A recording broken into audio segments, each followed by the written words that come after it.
Hello, everybody. We are the Geeks and Degenerates. I am Enzo. This is my forever co-host John. And today, since this month is the month for Madam Web. I forgot the title for a minute because, to be honest, not a lot of hype for this movie. But it is a comic book movie, and there won't be a lot of comic book movies this year, especially for the MCU. There's only Deadpool 3, which I agree. You know what? I'm happy. Okay, you know what? I get it that a lot of people will be a bit disappointed, but maybe we might need to take a break. Yeah, let people think this through. Yeah, especially from the showings last year. Like, can you just take your time to develop these? Which makes sense because next year, 2025, is the year for Captain America 4 and Superman Legacy. So both companies will be coming out with big titles next year. So for now, they're on the break, which I do agree on. It's just Sony making these weird spin-off movies again, and you're like, can you please not do this anymore too? But for now, yeah, to celebrate a comic book movie coming out this year, we might as well talk about some of our favorite comic book movies. And I guess we'll just start from the beginning. What was your earliest memories of comic book movies, and any favorites in particular? Like earliest ones, so for sure we've all talked about it already, is Spider-Man. Like, that was the first thing that we kind of registered in our head is superhero, what I want to be. Yeah. And it's the Tobey Maguire one. Then from there, like, you tend to learn a little bit more about DC. More Marvel, more DC. Like, you get to see Hulk with, forgot his name, the guy from Eric Bana. Black Hawk Down. Yeah, him. Yeah. And what else? Daredevil, there was that. It was kind of shitty. But we kind of held comic book movies to a standard by that point where, holy shit, Spider-Man was really good. Like, even as a kid, when you would watch the other comic book movies, like, say, Fantastic Four, I don't know if you were the same kind of kid. Yeah. But you would feel like it doesn't have the same grab as Spider-Man does. Right? You're like, why is this a bit more, I don't know, loose, or like not no, it's like it's campy. Like Spider-Man, you feel stuff when you're a kid. We're like, I feel sad, or I feel tense. With like Fantastic Four, you're like, I feel nothing. I just feel like I'm just here having a good time as a kid. But like later on, you're like, I'm having a bad time watching this movie. But yeah, Spider-Man was also my earliest memories. I do love the 1 and 2. I remember also having the action figures of fucked up Spider-Man as a kid. Like, I had a figure where just Tobey Maguire Spider-Man at the last battle of the first one, where he has no mask and he's like bleeding. And as a kid, I was like, should I have this? Yeah. He also had like a broken wall too. You're like, I was like, should I have this as a kid? Yeah, who cares? It's fine. Like, if mom doesn't mind the toy, I won't mind the toy. She doesn't seem disturbed by it. I guess so. Yeah.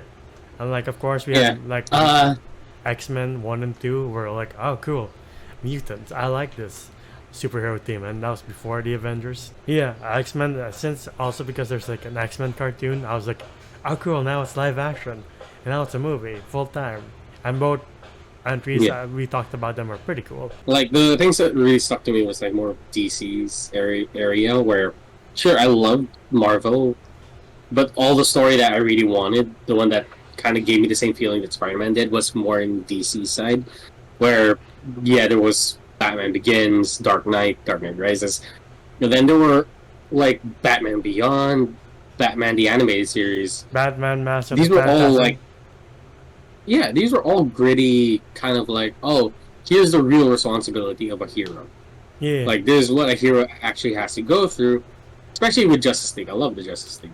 Yeah, I love that cartoon to death. I also have fond memories of Batman Begins because as a kid, that was like a reward I would get, or I had that week for like completing homework. So like, oh yeah, my mom was like, you completed what you need to do, let's watch a movie. And it was Batman Begins back in 2005. And like, it's my first real introduction. Like, of course I've seen like the cartoon, but like, see a standalone Batman movie, it really is life-changing. We're like, oh, that's what Batman's supposed to be. And of course, Christian Bale has kind of gone down in terms of being Batman, in my opinion, but like, I still like those movies. I really like Batman Begins out of the trilogy, and I know I'm in the minority for being one of the people who like Batman Begins more than The Dark Knight. Yeah. But yeah. But then everything changed. Like you said before, comic book movies weren't as frequent when we were growing up. There wasn't like a shared universe. Like the only shared universe we had was X-Men. That was about it. And then you're like, Yeah. right as a kid, I don't know if you had the feeling of like, that one's Marvel and that one's Marvel. Why can't they just meet up? Yeah, especially when there were games like Ultimate Marvel, where like they're meeting up. Why can't they always do it? We would read comic books or see comic books where, oh shit, the X-Men's fighting with the Fantastic Four, or they're working together with the Fantastic Four. Yeah. Also with like Batman Begins and like Superman Returns, where like I thought they were like a shared team. Why aren't they meeting up? Right. So you're kind of just weirded out, just like, why can't they? And I guess no executive ever thought of like, why can't we bring all of them together until the MCU happened? Yeah, I remember being in the theater when Iron Man. I remember the first Iron Man trailer, and everybody after that trailer was like, "Who the hell is Iron Man?"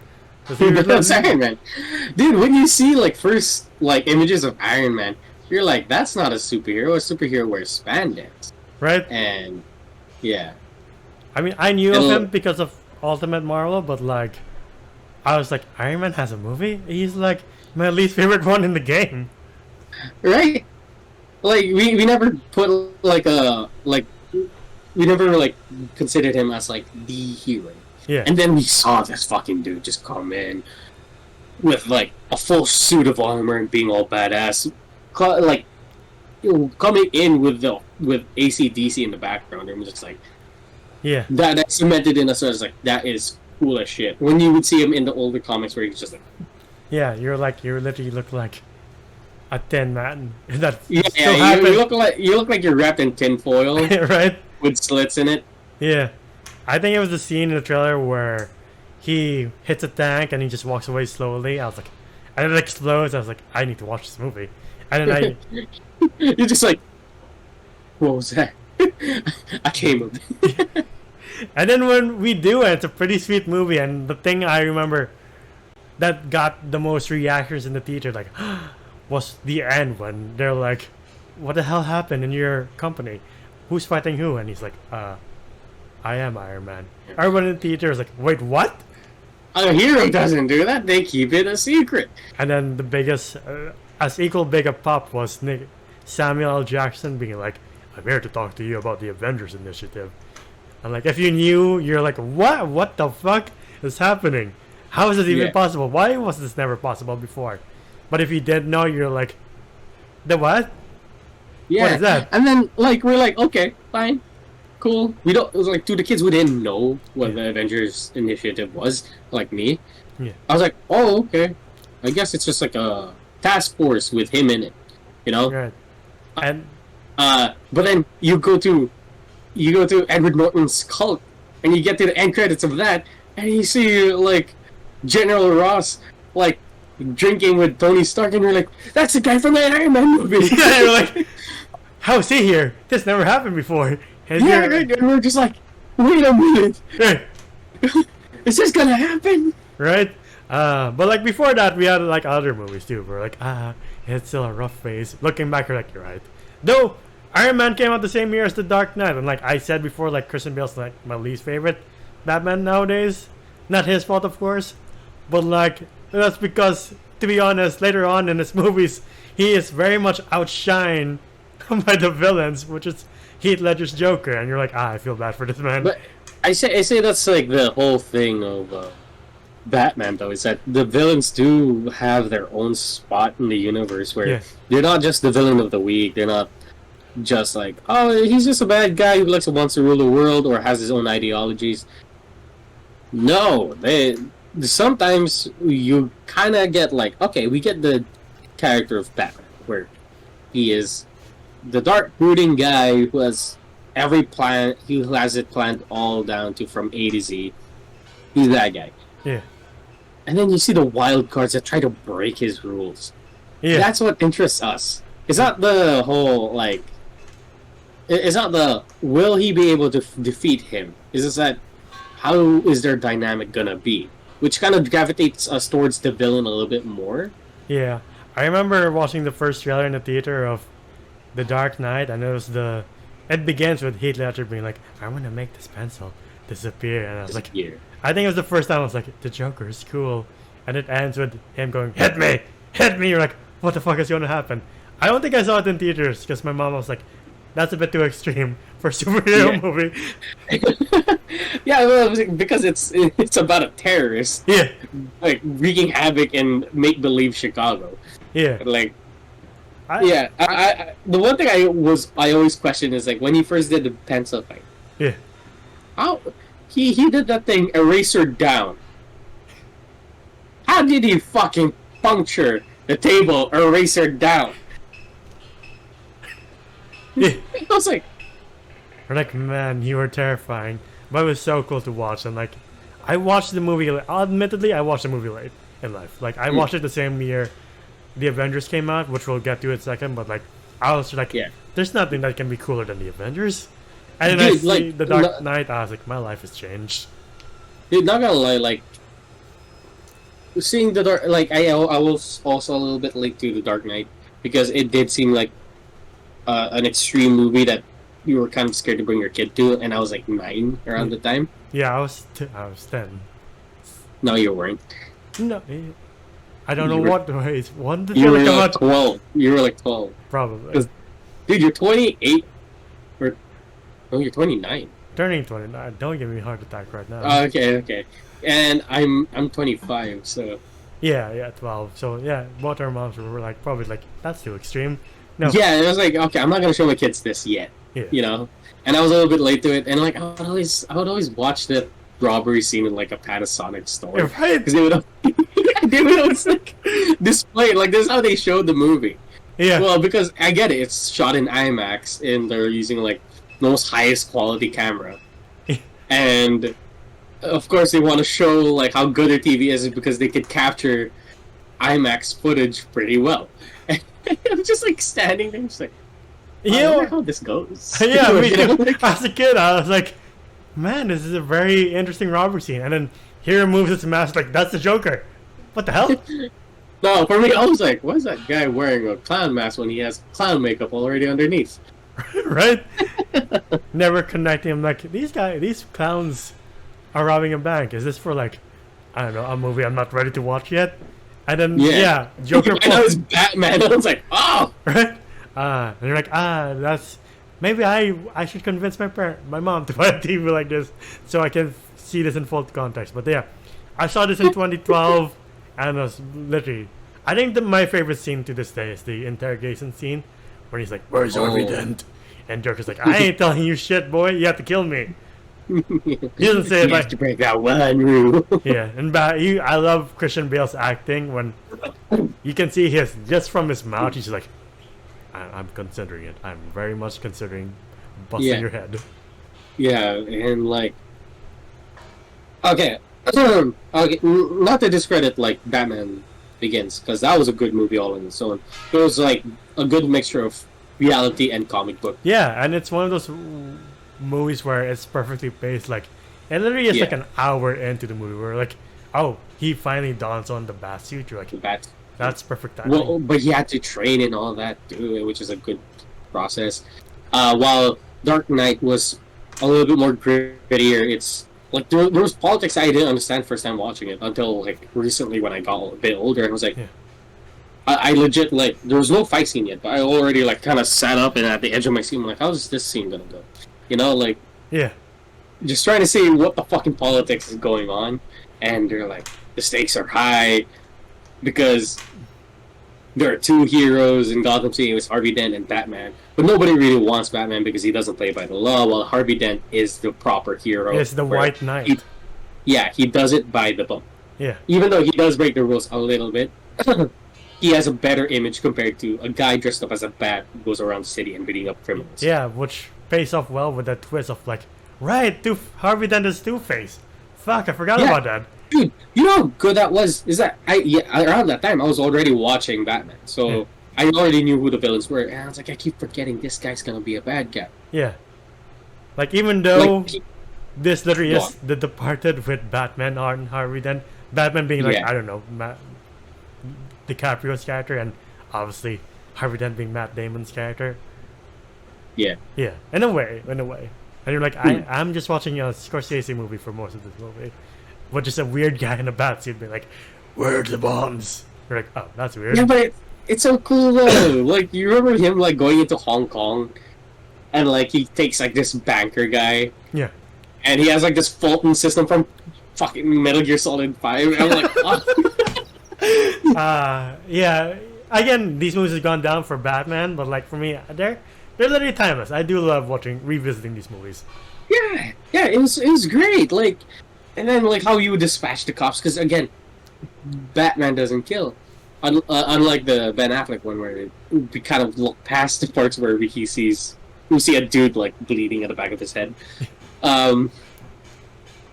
Like you see him skillfully tie everybody's legs together and then like kick them off into like the edge of a building, and then they're all just dangling, but they're not dead, but they're just like, you know, like they need help. Yeah, and man, I really wish they would have. If Fate was different, I would have loved to see the completion of him and Heath Ledger's Joker's arc, because they were leading up to something when he's like, "We'll be doing this forever," and you're like, "Oh shit!" And then of course, Fate has other plans, and you're like, oh, that's unfortunate. Yeah, but yeah, it really is. Speaking, well, we're kind of thinking on the Nolan's duology for a bit. We're going back to Marvel with the Avengers, which is again for the first time in our lives, we're like, man, these movies are really connecting with each other. Nick Fury's in Iron Man 2 a lot, and Steve Rogers, and then he comes out in like Nick Fury is in like Captain America 1, and you're like, oh shit. And then Phil Coulson is in Thor 1, you're like, my god, they really are connecting this into something we've never seen before. And like the slow introductions of Hawkeye and Black Widow, you're like, we're making a theme and no one's really realizing it until the first trailer where we're like, oh fuck, they're all together. Huh?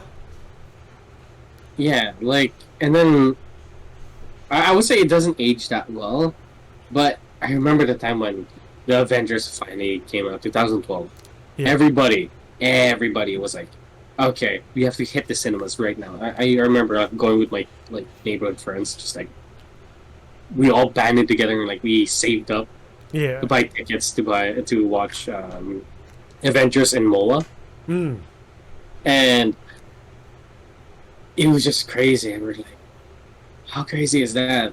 Where all superheroes were all together in one movie, right? And they didn't have to be like, oh, this is the license. They're like, they meet initially as a team. No, it was years upon years of building up, and like, ooh, won't they be a team? And then they became a team, and we're like, what? And then just imagine you're like 13 years old or 15 years old. You're with your friends. You're coming out of the theater, and you're like, you're all trying to identify which person is the hero in that group. Right? Man, I do remember watching it. Like, I did watch it week 1, because my family was like, we have to watch it right now. We're like, okay.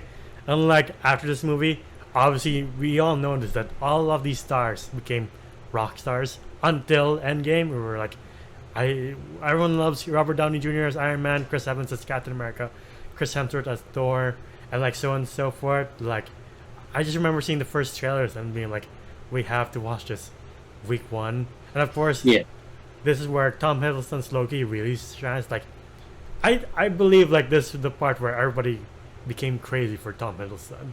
Like, they saw him in Thor 1, they were like, that guy's pretty handsome, man, pretty good. And then after Avengers, they were like, god damn, he is fine. And now with this new Loki show that I feel like we gotta go back to. Yeah. We didn't give it enough credit. We will admit that. I hear it's the best Marvel thing that came out last year, which is saying a lot considering this is the year that came out Ant-Man not WrestleMania. Well, I'm drunk. Quantumania. But we gotta have to give that another shot. But like, Tom Hiddleston is kind of like a commodity now, like a hot commodity. Yeah. Where it came to like Marvel stuff. But I think the shot I will always remember, aside from them assembling, is the scene where it's a one shot of Iron Man flying, and you see like Thor kicking ass, and then Iron Man lands, and then he uses his repulsor beam to deflect it off Cap's shield and kill all the aliens. I was like, fuck, that is so sweet to see in theaters. Like, do you like? Did you ever like when Thor Hulk just was like, hey, how do you keep your anger down? I was like, that's like I'm always angry. Yeah. Turns and just smacks this Chitauri fucking thing.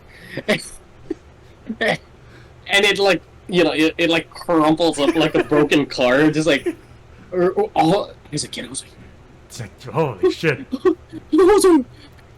I was like, how strong is the Hulk? Right? And then I remember the theater just dying from him beating the shit out of Loki. Like, what a loser. Yeah. But yeah, rock stars they were. And this really kicked off the MCU. Like, Iron Man started it, but like, this gave it, I don't know, adrenaline. Much needed steroids. Even though it kind of crashed and burned with like Thor the Dark World and Iron Man 3. Like, man, what lame follow-ups. But that's a list for another time, or a video for another description of a movies. But yeah, after that was like Guardians and Captain America 2, which at the time we mentioned this in Guardians 1, where you're like, oh, you don't know about Guardians of the Galaxy. I read 50 volumes. Like, either you're lying or you're fucking gatekeeper. Yeah, exactly. It's like nobody fucking read Guardians of the Galaxy. Like, nobody knew who they were. Except for, like, whatever director made, or, like, whatever writer made the Guardians of the Galaxy movie. Yeah. James Gunn, you're like, after that movie, like, I remember, again, the actors, this team became rock stars after. Because for the while, you're like, who are the Guardians of the Galaxy? Can you please give me answers to that? And you see the movie, and you're just completely blown away. You're like, damn, that's a fun time. It's a great time. Yeah. Oh, fuck. I forgot to mention, going back to 2012 a bit, they also had the reboot of Amazing Spider-Man. I don't know where it lands for you. Andrew Garfield. Where it's disappointing or much love, because I know a lot of people who are on the fence about it. No, I was one of those like haters at the beginning, and then I rewatched. I was like, "This is good." Yeah, me too. Good. It's like I should have given Andrew Garfield a better chance. Yeah, and there's nothing. But no, he's coming back. He's coming back. He is? I heard rumors that he's coming back. Yeah, I saw rumors too, but like looking back, I was like, I'm literally like Thanos being like, I was too harsh on you. I'm sorry. Yeah. I like, aside from the lizard not knowing what his end goal is, because you're like, what is your plan, Mr. Connors? He's like, I like everyone lizards. Yeah. Like, why? Because I want to. Yeah, you're like, sure, whatever, man. All right, sure thing, Zuckerberg, but like, yeah. But I will like, I do like this around the 2016, around 2019 era of comic book movies. We had this whole craze of like this leaked CGI trailer that everybody was going crazy for. They didn't. And I remember I was wearing this hoodie to a con around 2015 or 2016. Nobody knew who he was. Everybody kept saying, "Oh, it's Spider-Man! Look, it's Spider-Man! It's Spider-Man!" And I was like, "I'm wearing a Deadpool costume." Oh man, I remember the leaked trailer. That was so wild. Yeah. And then Deadpool came out, and then everybody knows who Deadpool is. Everybody knows who Wade Wilson was, and I loved it. And well, for us, we already knew who Deadpool was in the beginning, but like that gave Ryan Reynolds a second chance of being a superhero. Yeah. Even though, we got the whole Green Lantern treatment, and also a horrible Deadpool, horrible debut. I saw that leaked trailer and I was like, this has to be fake, right? Because there's no way that anyone would be. There's no way that 20th Century Fox would be like, yeah, we'll greenlight this. No, but then you find out who fucking leaked it. Yeah, and it's Ryan Reynolds. And I was like, what? Going back a bit to 2014. Speaking of mutants, I think the X-Men had their best entry with Days of Future Past. Because I do know that movie. Yeah, First Class and Days of Future Past. Yeah, First Class was like James Bond with mutants, and then Days of Future Past was like, honestly, if you think about it, it's a better Civil War movie than Civil War in some regards, because it is warring factions that come together to stop this inevitable greater force. evil. Yeah, that is the future. And you're like, oh man. And I think that was, to be honest, that was my first introduction to Peter Dinklage. And after that, I was like, I should watch Game of Thrones. Game of Thrones. Yeah. Yeah. And like, I remember people like, for the longest time, James McAvoy and Michael Fassbender were on this high of like, damn, these really are our generation's standard of Magneto and Eric. So Magneto and Professor X, because the previous generation had Patrick Stewart and Ian McKellen, and now we have these two, even though it was, in hindsight, it was very short-lived. But the ride is pretty fun. It is also such a shame with Michael Fassbender, because I know he's a great actor. He does have a new movie called Killer, and I really do want to watch it. It's pretty good. But, alright. I'll give it a shot. Hideo Kojima likes it, so... Yeah. I really wanted to... what do you call it? Like, I really wanted Michael Fassbender to be, like, in more movies. He got, like, this one, and I feel like it might have killed his career a bit. Assassin's Creed. Yeah. Where people couldn't really take him seriously, and he was such a great fit for an Assassin's Creed movie. Yeah. Like... yeah, I don't think it's his fault, because... Yeah. They were like, I saw that movie, I was like, I don't think the director knows what Assassin's Creed is. Yeah. And it was such a shame, because I would love to have seen him in, like, that universe. Yeah. But crazy enough, like, I don't know if you think any races, but, like, for 24 Hours of Le Mans, real 24 Hours of Le Mans, Michael Fassbender is part of the roster, so... This year? Last year. But I think he might be, He has a whole, like, YouTube series about, like, Road to Le Mans. Oh. Where he does, like, 24-hour races, I guess in Daytona and Le Mans. And I'm glad that he's, like, doing the thing that he loves the most, which is, like, driving cars. And it's kind of cool that knowing the fact that this guy is a car guy. Yeah. Yeah. He's also married to, what's your face? Alicia Vikander. You're like, you're living a pretty good life. Who's she again? She is the Tomb Raider, the 2018 version. Oh! Yeah. Damn. Oh, right. What up? Yeah. Going back a bit, before the Avengers, there were like these experimental comic book movies like V for Vendetta and Watchmen were like... Ooh, yeah. Yeah, as a kid, I was like... I think, again, my mom was like, that is way too extreme for you. Will not watch it until it's an appropriate age. But yeah. Both Watchmen and V for Vendetta, both are Alan Moore properties. What she hates, what adaptation does he not hate? But like they're pretty good. Like they're ahead of their time. I know Christopher Nolan has high praises for Watchmen. Like he says the things that people say, that it's ahead of its time, and the fact that it came out before the Avengers and it's a very mature telling of superheroes. Same with V for Vendetta. I do like these experimental comic book movies before the 2010s. Yeah, but this was a thing where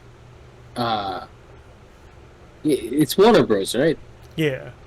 Yeah. Warner Bros kind of had this, I would say it is a very disappointing like growth of Warner Bros, where they had this identity where they are the serious comic book ones. Like, yeah, at some points, like Black Panther 2. Black Panther Marvel 2? can be yeah, they could be serious movies, like in the Marvel sense. But Warner Bros. Stapled the, hey, we're the superhero movies that are a little darker and a little bit more mature. You could come here if you don't really want to watch, or you don't really, have the attention to watch something a little bit more lighthearted. Yeah. You want a little bit more grit, you want a little bit more politics, you want a little bit more blood. Here's where you go. And then they kind of want it to be Marvel. Yeah. Like... Yeah, go on. It's a weird backward trend since we were on the 2010s already. Like, they started with Man of Steel, and you're like, that is a very different Superman movie that I have ever seen. And I personally fell in love with it. And that's what got me started on being a Superman fan and liking comics, or reading comics. Same here. And I didn't get like, oh, Superman doesn't kill. How could he kill Zod? But you're like my brother in Christ. The context is he either lets the entire planet die, or he can solve the problem right here, right now, which is a very hard decision. It's not like he killed Zod and he's like, ah, you piece of shit. Yeah. It's not like he killed him and was like, that is the hero way. No, he was like, crap, I killed one of the last people of my own kind. Yeah. So it does have that beautiful, like, darkness to it, where superheroes have to make harder choices. It's not just defeating the bad guy and then going on with their day. You can have that. It's not a bad thing to have that. But DC did it so well where it's like, every decision a hero makes, there's always a consequence. Yeah. And it's sometimes great consequence. Yeah. Like, oh, the love of my life blows up in a warehouse while my best friend burns half of his face. You know, like with Superman, where he had to kill the last of his kind just to save this new home that he has. Yeah. I miss that kind of DC. Yeah. Where it is gritty and it's nice. Sure, people ragged on it because it wasn't Marvel, it wasn't doing as great. But I feel like if Warner Bros. Just stuck to that theme, refined it as much as they could, but kept that identity instead of trying to be somebody else. Ooh, big lesson to all you growing up teens out there.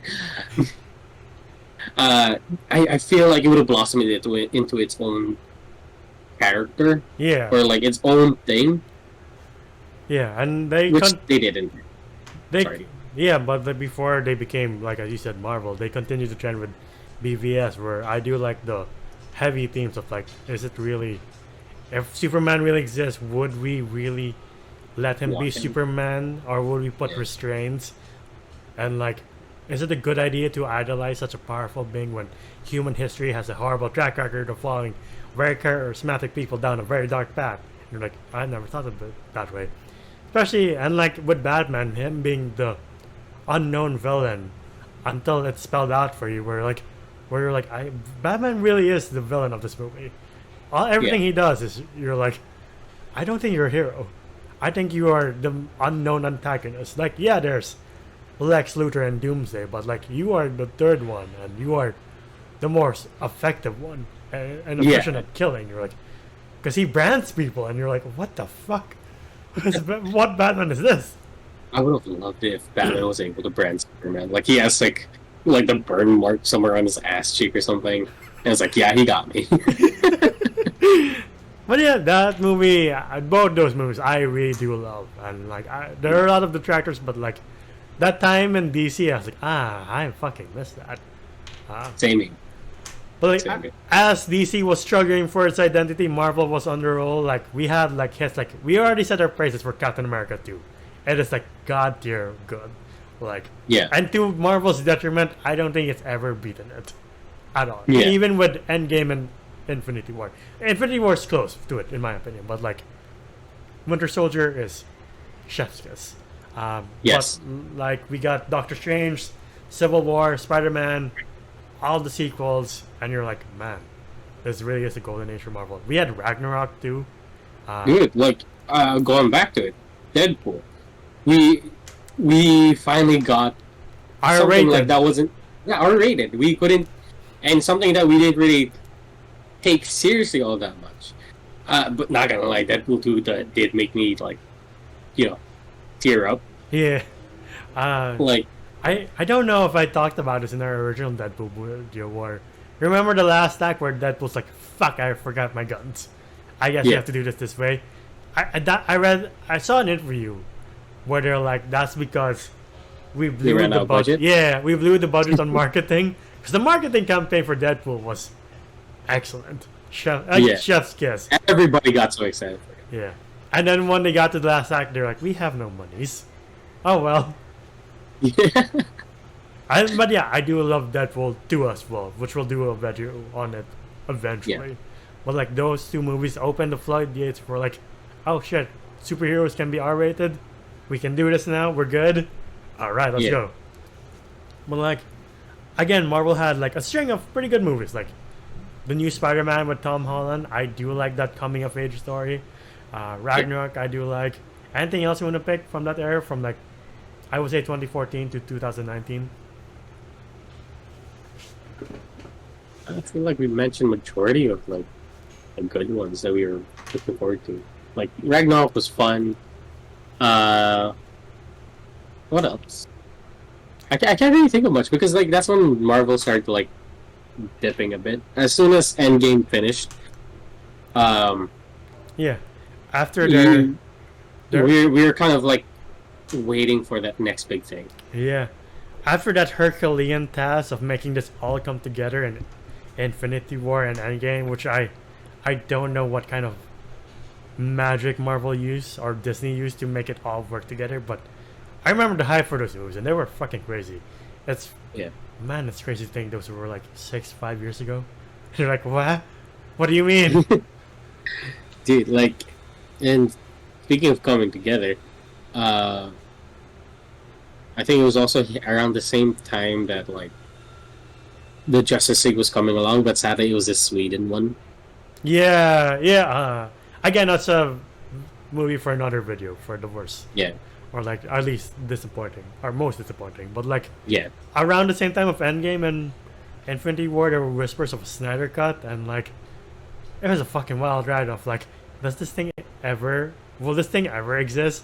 Or you know how like the people on the internet were kind of like bullies in the schoolyard. Yeah, or am I being gaslit by the fucking internet? I probably am. Right?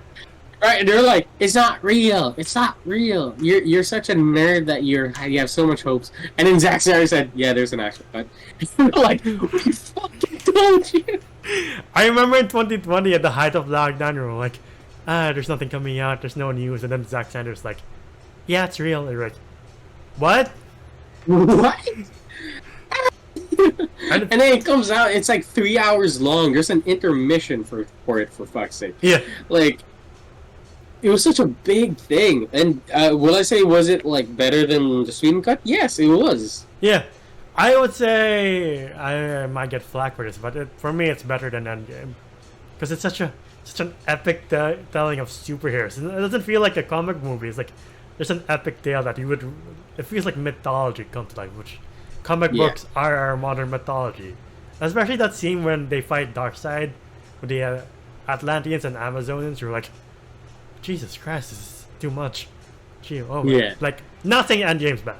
I want to reiterate that. Endgame's pretty good. But like, it's kind of crushed by the enormous epicness. Yeah. And then they lose at the end too. And it's up to, I know it hasn't aged well, but Ezra Miller's Flash to save the day by going back in time and fixing it. You're like, holy shit. Yeah, but that, like, of course, that gave us like a little bit of like, oh, Flash paradox kind of thing, and which we were very excited for. We did not get though. Yeah, and then as you mentioned, after lockdowns and the COVID thing, like Marvel started pumping up new movies, which were not the best. Starting with Black Widow, where like Black Widow was atrocious, and like other movies came out, especially last year and 2022. We were like, wow, that's disappointing. But there are some gems. Like I do like Shang-Chi. I know you're not the biggest fan, but like I do like Shang-Chi. No Way Home. I enjoyed it a bit. I will admit, No Way Home has kind of soured, in my opinion, because I'm like, you're just doing this to make a multiverse movie, aren't you? Like, yeah.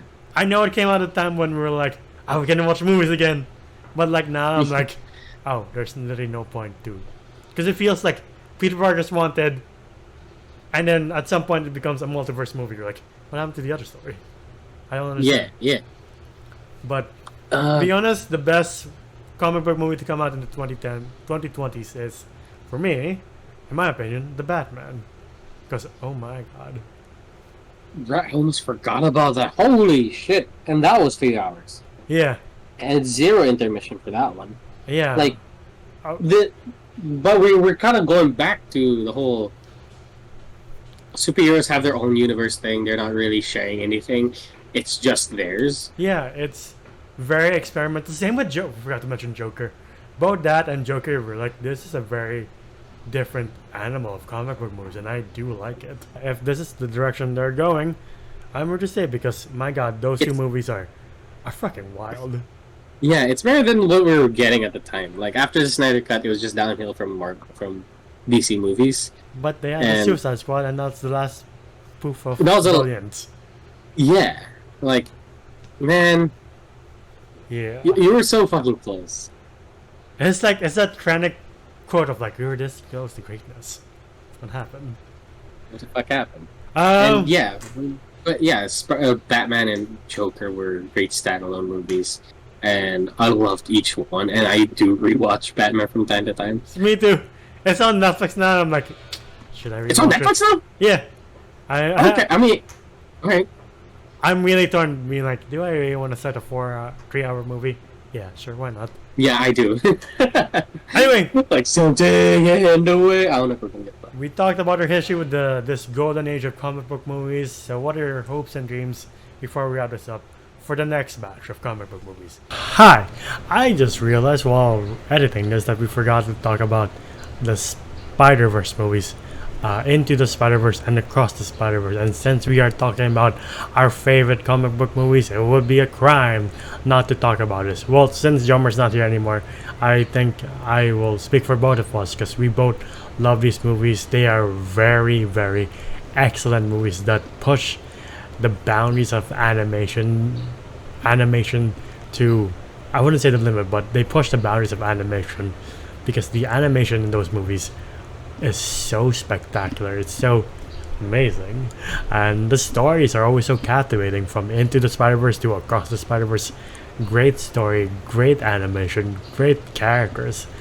Bring Miles Morales to a wider audience and making him so beloved and making his story so compelling. It's all brilliant, and the villains like Kingpin, the new Doc Ock, and then Across the Spider-Verse you got the antagonist, Miguel O'Hara, all perfect heroes. They're not perfect heroes, but like all great stories for these heroes, from Miles to Gwen and Peter. Peter has such an amazing arc in the first one, and he's kind of pushed back in the second one, but that's fine because the story for Across the Spider-Verse is literally the story of Gwen and Miles. But again, speaking for both of us, these movies are amazing and they shouldn't be missed. And it's a crime that we didn't mention it while recording this video. But I'm here now to tell you that we're sorry that we forgot to mention them. We're sorry we forgot to mention them, and that they are absolutely fantastic movies. So yeah, that's about it. See ya. Bye. Since we're in this break of like filler Sony stuff, I hope it's not just filler, but like a break for the MCU and new DC universe come back next year. Well, I'm excited for well, mostly the Deadpool movie, but from what I heard, Batman, like the second Batman movie's in production right now, so I'm like, is that right? Yeah. Yeah. And like also Joker 2, like it's coming out as well. Yeah, this year. I forgot about it. Yeah, with Lady Gaga as Harley Quinn, which is crazy. Yeah. I guess she did really well with the country music movie. Forgot what it's called. Stars Born? Yeah. Oh man, I forgot about that one. Yeah. And what else am I excited for? Well, when it comes to Marvel, not so much. Yeah. Like it's but like I'm more excited for Batman. Yeah. Yeah, I'm more excited for the DC stuff, to be honest, because I'm like, I have my hopes of like, because the cast of the new Superman movie, I was like, that looks good. I hope it's good. If you're gonna start with a clean slate for DC, it makes sense to start with. Well, they start with Blue Beetle, but now they're starting with Superman. Well, now we have James Gunn at the helm. Yeah, and we trust in him. In James Gunn, we trust. For Marvel, I just hope they learn from the feedback they got from the movies from 2022 and this year or last year. Yeah, where they're like, can you please stop with the jokes? It's getting so tiring. And can you fix your visual effects too, or stop with the fucking crunch time for the poor studio, and then treat them right so they can make better stuff for us. See how that works. Yeah. But yeah, I hope the genre continues. because I do like it a lot, and we are geeks and degenerates, and it's in the name. So otherwise, we'll be doing. Don't do much degenerate parts anymore, though. That is true. Yeah. Well, maybe for Valentine's, we do have. That's not really degenerate. The 50 Shades, does that count? I guess it does count. Yeah. Yeah. We can talk about our fetishes or something. I don't know. It's something. Anyway, for this video, close us off. Yeah, that has been our history of the golden age of comic book movies. I know we were supposed to talk about our favorites, but we just went down a timeline of memories, which I guess is pretty good too. But yeah, what's your favorite pick of this slot? Whether it be the 2000s, the MCU golden era, the DCU trying to be something and then not being anything at all. Who knows? But yeah, if you like this video, please give it a like, subscribe to the channel, and ding the bell icon to get notified of when we upload next. We're also on Spotify and TikTok. TikTok to see our best and funniest moments. Spotify to hear us on the go. And the museum Zoda's Voices on TikTok. Where can they find you? I'm at JomGM on Instagram. It is my heart. And until the next video, we'll see you then. Bye, everybody. Bye.